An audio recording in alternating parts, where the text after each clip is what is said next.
Hi hello dears, welcome back to എജസ് online tuition. അപ്പോൾ ഇന്ന് നമ്മൾ നോക്കാൻ വേണ്ടി പോകുന്ന നാളത്തെ നമ്മുടെ പരീക്ഷ മലയാളമാണല്ലേ. അപ്പോൾ എല്ലാ ചാപ്റ്ററുടെയും ഒരു പാഠഭാഗ സംഗ്രഹം നമുക്ക് പെട്ടെന്ന് നോക്കിയാലോ. ഈ ഓരോ പോയിന്റ് വായിക്കാൻ നേരത്ത് നിങ്ങളുടെ മനസ്സിൽ കൂടെ ആ ഓരോ പാഠവും തന്നെ ആയിരിക്കണം ഓടിച്ചാടി പോകണം. ഓക്കെ, അപ്പോൾ ഒട്ടും വായിക്കുന്നില്ല, നമുക്ക് നേരെ ക്ലാസ്സിലേക്ക് പോകാം. ക്ലാസ് ആദ്യമായിട്ടാണ് കാണുന്നുണ്ടെങ്കിൽ ഒന്ന് സബ്സ്ക്രൈബ് ചെയ്യുക, ക്ലാസ് ഇഷ്ടപ്പെട്ടൊന്ന് ലൈക്കോട്ട് ചെയ്യുക കേട്ടോ. ഇവിടെ നമുക്ക് നാളെ ഏത് എക്സാം മലയാളം സെക്കൻഡ് അടിസ്ഥാന പാഠാവലിയാണല്ലേ. അപ്പോൾ നമ്മൾ എല്ലാ പാഠഭാഗങ്ങളുടെയും എന്താണ് നമ്മൾ നോക്കാൻ വേണ്ടി പോകുന്നത്? സംഗ്രഹമാണ് നോക്കാൻ വേണ്ടി പോകുന്നത്. ഒന്നാമത്തെ പാഠഭാഗമാണ് ചിത്രകാരി. ഇതിൽ നമുക്ക് എന്താ പഠിക്കാനുള്ളത്? നോക്കൂ, കലാകാരിയുടെ സൃഷ്ടികൾ ജീവിതത്തിന്റെ സൗന്ദര്യം പ്രതിഫലിക്കുന്നു. അതായത് ഇവിടെ ഫിസ എന്നുള്ള കഥാപാത്രമായിരുന്നു ഉണ്ടായിരുന്നത് അല്ലെ. ആരാണ്? ഫിസ. ഓക്കെ, ആൻഡ് ഇവിടെ അവള് കല്യാണം കഴിച്ചിട്ടുള്ളത് ഹാഫിസിനെയായിരുന്നു. അപ്പോൾ ഇവൾക്ക് നന്നായി പടം വരയ്ക്കാൻ ഇഷ്ടമായിരുന്നു. പക്ഷേ ഹാഫിസിനും അവൻ്റെ കുടുംബത്തിനും എന്താണ് അത് ഇഷ്ടമല്ലായിരുന്നു. അപ്പോൾ പണ്ട് കാലത്ത് എന്താ പറയുന്നത് പറഞ്ഞാൽ പെൺകുട്ടികളൊരു റൂമിൻ്റെ ഉള്ളിൽ ചിട്ടപ്പെട്ട് പിള്ളേരുടെയും അതേപോലെ അടുക്കളപ്പണിയെ നോക്കി മാത്രം ജീവിക്കുക എന്നുള്ള ഒരു സന്ദേശമായിരുന്നു അവിടെ ഉണ്ടായിരുന്നത്. അപ്പോൾ ഈ ഒരു കഥ നമ്മളെ എന്താണ് പഠിപ്പിക്കുന്നത്? ഓരോരുത്തർക്കും അവർക്ക് അവരുടേതായിട്ടുള്ള ഒരു ആഗ്രഹം ഉണ്ടാവുമല്ലോ, അത് അവരെന്ത് ചെയ്യുക, സഫലീകരിക്കുക തന്നെ ചെയ്യണം. അല്ലാണ്ട് ഇങ്ങനെ നമ്മൾ ഒരാളുടെ അടിമപ്പണിക്ക് വേണ്ടിയിട്ടാണ് നമ്മൾ കല്യാണം കഴിക്കണത് അല്ല. അപ്പോൾ അതൊക്കെ ഒന്ന് മനസ്സിലാക്കി തരാനാണ് ഈ ഒരു ഒന്നാമത്തെ പാഠം എന്ന് പറയുന്നത്. മനുഷ്യവികാരങ്ങളെ നിറങ്ങളിലൂടെയും വരകളിലൂടെയും ആവിഷ്കരിക്കുന്നു. മനുഷ്യവികാരങ്ങളെ മാത്രമല്ല, ഫിസ വരയ്ക്കുന്ന ഓരോ പടം ആവട്ടെ അതിനെന്താണ് അതിൻ്റെതായിട്ടുള്ളൊരു ആഴത്തിലൊരു മീനിങ്ങോ അർത്ഥമോ എന്തെങ്കിലുമൊക്കെ ഉണ്ടാവും.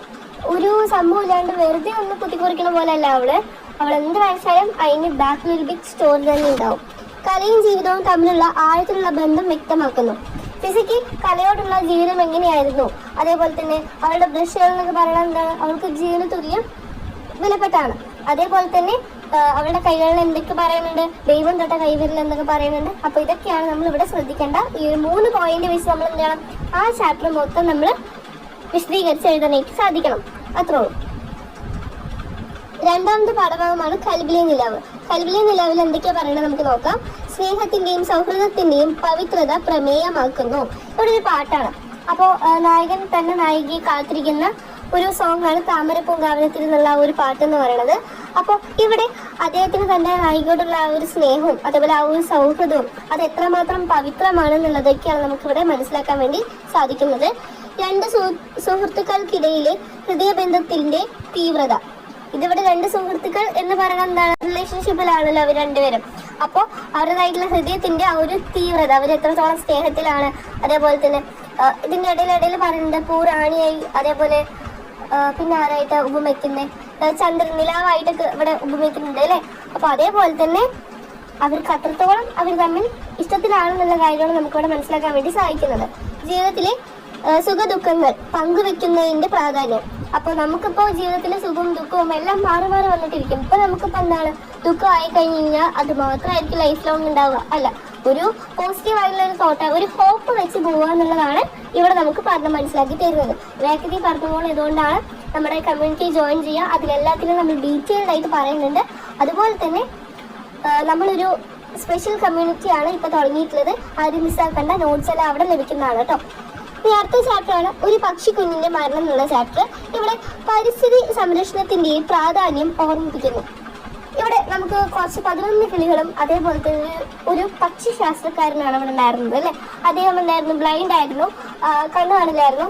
ആളാണ് ഈ പക്ഷി കുട്ടികളെല്ലാവരെയും നല്ലപോലെ നോക്കുന്നുണ്ടായിരുന്നത്. മനുഷ്യന്റെ ഇടപാടുകൾ ജീവജാലങ്ങളെ എങ്ങനെ ദോഷകരമായി ബാധിക്കുന്നു എന്ന് കാണിക്കുന്നു അല്ലെ. ഇപ്പൊ നമുക്കിപ്പോ മനുഷ്യർക്ക് എന്താണ്, പഠനത്തിനോടുള്ള നല്ല ആർത്തിയാണ്. അതേപോലെ തന്നെ അതിൽ ഒരു കൂട്ടത്തിലെ ഒരു കിളിയായ ഒരാളാണ് സ്വന്തം ചിറകുകളുടെ വെട്ടി നശിപ്പിച്ചുകൊണ്ട് എന്തായി മാറിയത്, പാടത്തിനുടമയായി മാറിയത്. അപ്പോൾ ഇവിടെ എന്താ പറയണേ, അപ്പൊ പണത്തിനോടുള്ള ആർത്തി കൊണ്ട് പോയി. അപ്പോൾ ആ ഒരു സ്നേഹബന്ധം അല്ലെങ്കിൽ ആ ഒരു കരുതല് ഒക്കെ എല്ലാം ഒറ്റ നിമിഷം കൊണ്ട് ആര് മറന്നു, നമ്മളുടെ ആ ഒരു കിളിയാണ് അവിടെ മറന്നിട്ടുള്ളത്. പ്രകൃതിയോട് കരുണ കാണിക്കേണ്ടതിന്റെ ആവശ്യം വ്യക്തമാക്കുന്നു. അതായത് ഇപ്പൊ നമുക്കിപ്പോ ഒരു സംഭവം ഇങ്ങനെയൊക്കെയാണെന്ന് പറഞ്ഞാൽ നമ്മൾ പ്രകൃതിയെ ദോഷം ചെയ്യേണ്ട ആവശ്യമുണ്ടോ? ഇല്ല.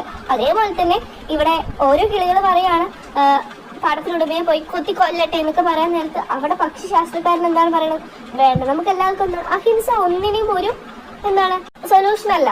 നമുക്കിപ്പോൾ എന്താണ് നമുക്ക് ചെയ്യാൻ വേണ്ടി സാധിക്കുന്നതെന്ന് പറഞ്ഞു കഴിഞ്ഞാൽ നമുക്ക് സമാധാനത്തിന്റെ നിറവിലൂടെ അങ്ങനെ പോകാന്നുള്ളതായിരുന്നു. അപ്പോൾ ഒരു ഇടയിൽ നമ്മുടെ പാടത്തിനിടയിൽ എന്താണ്, പാടം എന്ന് പറഞ്ഞ പാഠഭാഗം കേട്ടോ, അതിൻ്റെ ഇടയിൽ വെള്ളപ്പൂക്കളൊക്കെ എന്തായി മാറി?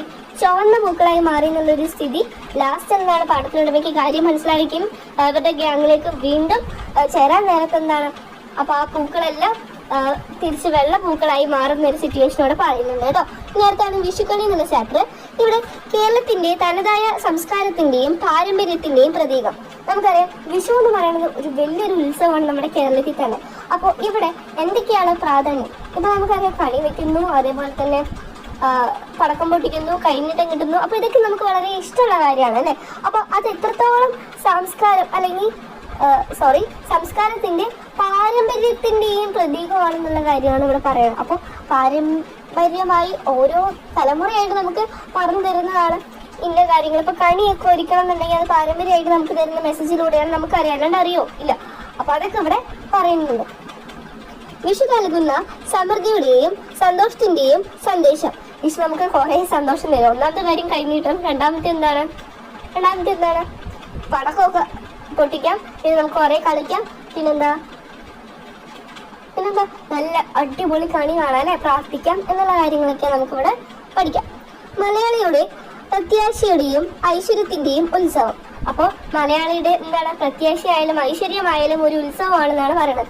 ഇതിന്റെ ഇടയിൽ ഇപ്പൊ ഒറ്റ വീട്ടിൽ മാത്രമാണ് ആര് വെളിച്ചം കണ്ടത്? നമ്മളുടെ കഥാകാരൻ കണ്ടത്. ബാക്കിയുള്ള സ്വന്തം കൂട്ടുകാരുടെ വീട്ടിലൊക്കെ എന്തായിരുന്നു? ഇരുട്ടായിരുന്നു. അപ്പോൾ കണി കാണാൻ കൊണ്ടുവരുന്നതിന്റെ ഇടയിൽ നമ്മളെല്ലാവരും ഇടയിലൊക്കെ നോക്കിയിട്ടുണ്ടാവില്ലേ, അമ്മ ഇങ്ങനെ കണ്ണു പൊത്തിയിട്ടുണ്ടെങ്കിൽ ഒന്ന് നൈസായിട്ട് അവിടേക്ക് എന്തെങ്കിലുമൊക്കെ ഉണ്ടോ നമ്മൾ നോക്കിയിട്ടുണ്ടാവും. അത് നമ്മളുടെ എന്താണ് ആസ് എ പിള്ളേർ നമ്മൾ എന്താണോ ചെയ്തിട്ടുണ്ടാവും. അതുപോലെ നമ്മളുടെ ഇവിടെ കഥാകൃത്ത് അതുപോലെ തന്നെ ചെയ്തിട്ടുണ്ട്. അപ്പോൾ ചുറ്റിനും ഇരുട്ടായപ്പോൾ അവനിക്കൊരു മനസ്സിലൊരു സന്തോഷമില്ലായ്മ. കാരണം ഇടയ്ക്ക് ഇങ്ങനെ നോക്കിയത് കൊണ്ടാണ് അവർക്ക് ആർക്കൊന്നും ഇല്ലാത്തത് എന്നുള്ള ഒരിത്.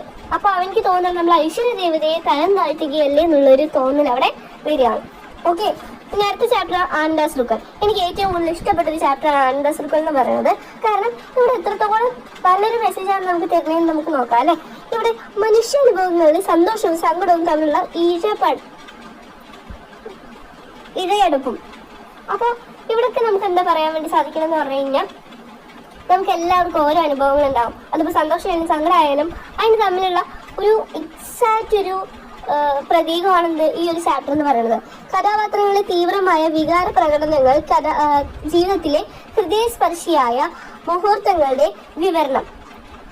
ഇതിപ്പോ എന്താ പറയുന്നത്? നമുക്കറിയാം ജോസും അതേപോലെ ഫാദർ ഫ്രാൻസിസും ആണ് ഇത് മെയിൻ കഥാപാത്രം അല്ലെ.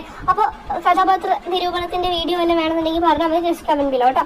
അപ്പോൾ അവര് എന്താ പറയുന്നത്, ആ കുട്ടി എന്താണ് ഓർഫനേജിൽ ജീവിച്ചു വളർന്ന മണിമുഴക്കത്തിന്റെ ഇടയിൽ ആ ചിട്ടയോടുകൂടി ജീവിച്ച് വന്നതായിരുന്നു അവരുടെ ശൈലി എന്ന് പറയുന്നത്. അവർക്ക് അതിൻ്റെതായുള്ള ഒരു പരാതിയോ ഒന്നുമേ ഉണ്ടായിരുന്നില്ല. നമ്മളിപ്പോ ജീവിക്കുന്ന പോലെ എന്താ പറയാ ആർഭാടായിട്ടൊന്നും അല്ല അവർ ജീവിച്ചിട്ടുണ്ടായിരുന്നത്. ഇന്ന മണി അടിച്ചു കഴിഞ്ഞാൽ അത് അവിടെ അത് ചെയ്തിരിക്കണം എന്നുള്ളൊരു കൃത്യമായ ചിട്ട അവർക്കുണ്ടായിരുന്നു. അതേപോലെ തന്നെ ജോസിന്റെ ആ ഒരു പ്രാർത്ഥനയായിരുന്നു അവനക്ക് എക്സാമിൽ A ക്ലാസ് കിട്ടുന്നുള്ളത്. അപ്പോൾ പെട്ടെന്ന് ഒരു ദിവസം എനിക്ക് ഫാദർ ഫ്രാൻസിസ് ഈ സന്തോഷ വാർത്ത അവനോട് പറയുകയാണ്, മകനെ നിനക്ക് നല്ലൊരു ഇതുണ്ട്. ഫാദർ ഫ്രാൻസിസ് എന്താണ് ജോസിന് സ്വന്തം മകനെ പോലുള്ള ഒരു പ്രത്യേക ഒരു സ്നേഹമായിരുന്നു അവനോട്. അതുപോലെ തന്നെ തുടർന്നുള്ള പഠനം അതേപോലെ ഹോസ്റ്റൽ ചെലവ് എല്ലാം തന്നെ ഫാദർ ഫ്രാൻസിസ് നോക്കാന്നുള്ള പറഞ്ഞപ്പോൾ അവിടെ ഉണ്ടായിട്ടുള്ള ആ ഒരു സന്തോഷവും സങ്കടവും എല്ലാം കൂടി വന്നിട്ടുള്ള ആ ഒരു കണ്ണുനീരിലാണ് അവിടെ ആനന്ദാസ് റുക്കൽ എന്ന് പറയുന്നത്. മനസ്സിലായെന്ന് കുറച്ചൊക്കെ ഒന്ന് ഓർമ്മ ഒന്ന് വിചാരിക്കും. ഇനി അടുത്താണ് കെത്തളം. കെത്തളം എന്നുള്ള സംഭവത്തിൽ ശ്രീ സത്യനെ കുറിച്ചും അതേപോലെ തന്നെ അവരുടേതായിട്ടുള്ള ഒരു വനത്തിനെ കുറിച്ചും അല്ലെങ്കിൽ അവർ ജീവിക്കുന്ന ആ ഒരു സംസ്കാരത്തെ കുറിച്ചുമാണ് മെയിനായിട്ട് പറയുന്നത്. ഇവിടെ ഫോറസ്റ്റ് റിലേറ്റഡ് ആയിട്ട് നന്നായിട്ട് പറയുന്നുണ്ട്. അപ്പൊ നമുക്കിപ്പോ എന്താണ് പ്രകൃതിയെ കുറിച്ച് നല്ലപോലെ പറയുന്നുണ്ട്. പിന്നെ എന്തിനെ കുറിച്ചാ പറയണേ ഒന്ന് ആലോചിച്ച് നോക്കിയേ. പിന്നെ നമുക്ക് പറയാം അവരുടേതായിട്ടുള്ള ഭാഷയെ കുറിച്ച് പറയുന്നുണ്ട്. അതുപോലെ അവിടെയുള്ള അവര് ജീവിത ശൈലികളെ കുറിച്ച് പറയുന്നുണ്ട് അല്ലെ, ജീവിത ശൈലികൾ. അപ്പൊ ഇത്രയും കാര്യങ്ങളാണ് നമുക്ക് ഇവിടെ നമുക്ക് പറഞ്ഞു തരുന്നത് കേട്ടോ.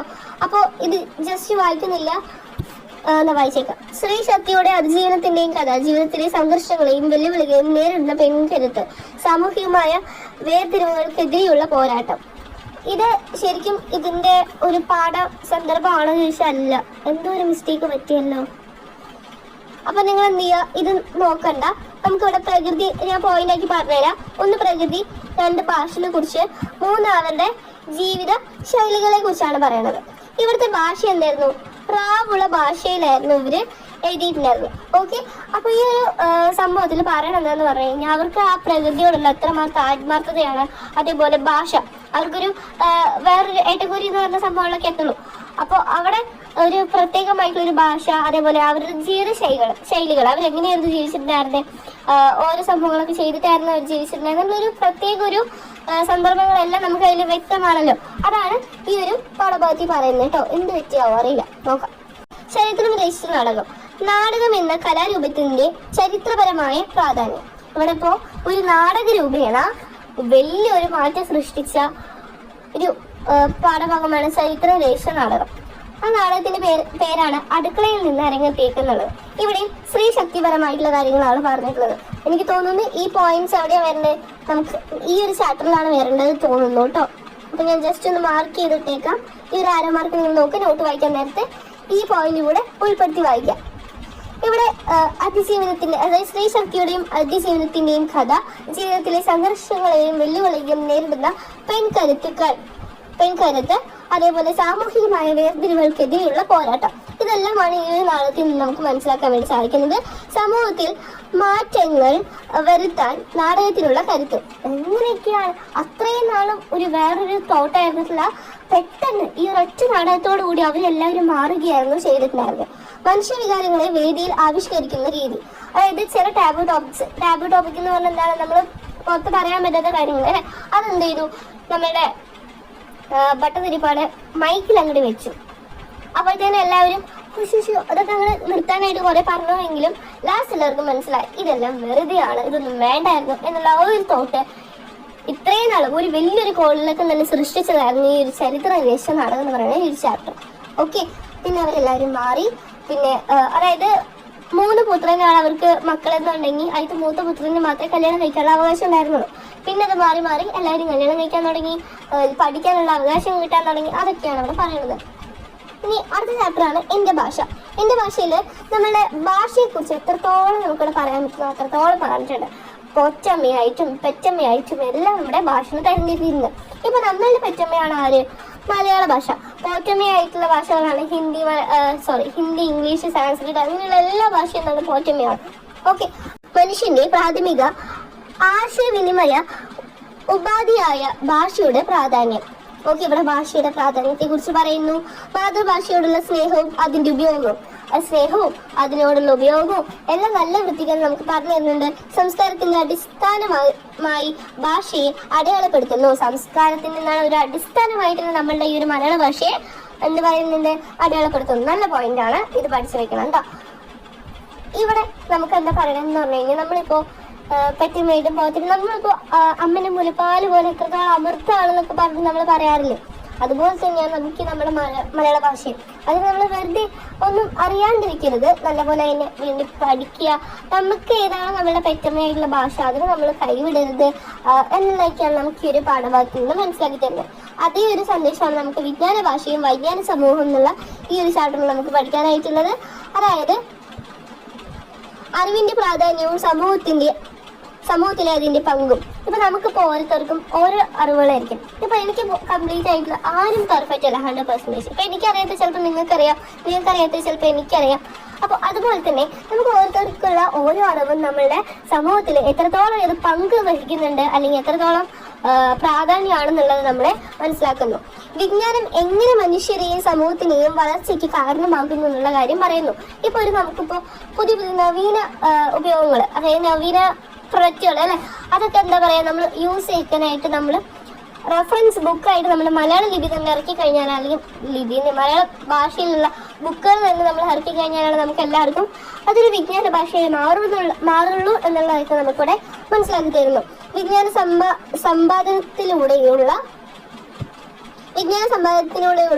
സാമൂഹിക പുരോഗതി, പിന്നെ അതെങ്ങനെ അത് പുരോഗതിയാവുന്നു, അത് എത്രത്തോളം മെച്ചപ്പെടുന്നു എന്നുള്ള കാര്യങ്ങളൊക്കെ നമുക്ക് ഈ ഒരു ഭാഷയിൽ നിന്ന് മനസ്സിലാക്കാൻ വേണ്ടി സാധിക്കുന്നു. അപ്പൊ അത് പുരോഗതിപ്പെടണം അല്ലെങ്കിൽ മെച്ചപ്പെടണം എന്നുണ്ടെന്നുണ്ടെങ്കിൽ നമ്മൾ എന്ത് ചെയ്യണം, നമ്മൾ അതിനെതിരെ നല്ല രീതിക്ക് തന്നെ പ്രവർത്തിക്കണം അല്ലെങ്കിൽ പ്രയത്നിക്കണം എന്നുള്ളൊരു കാര്യം നമുക്കിവിടെ മനസ്സിലാക്കാൻ സാധിക്കുന്നു. ഓക്കെ അല്ലേ? അപ്പൊ നാളത്തെ എക്സാം എല്ലാവർക്കും എളുപ്പമാവട്ടെ. All the best. നേരാണ് നിങ്ങൾ വിചാരിക്കണമെന്ന് നിങ്ങൾക്ക് എഴുതാൻ പറ്റത്തെ സമയക്കുറവ് എന്ന് പറയുന്നത്. ടൈം മാനേജ്മെന്റ് ഒരു വീഡിയോ പെട്ടെന്ന് തന്നെ വരുന്നുണ്ടാവും. അതുവരേക്കും എല്ലാവരും സ്റ്റേ ട്യൂൺ. അപ്പൊ നമുക്ക് ഇനി അടുത്ത വീഡിയോ കാണാം. ടാറ്റാ.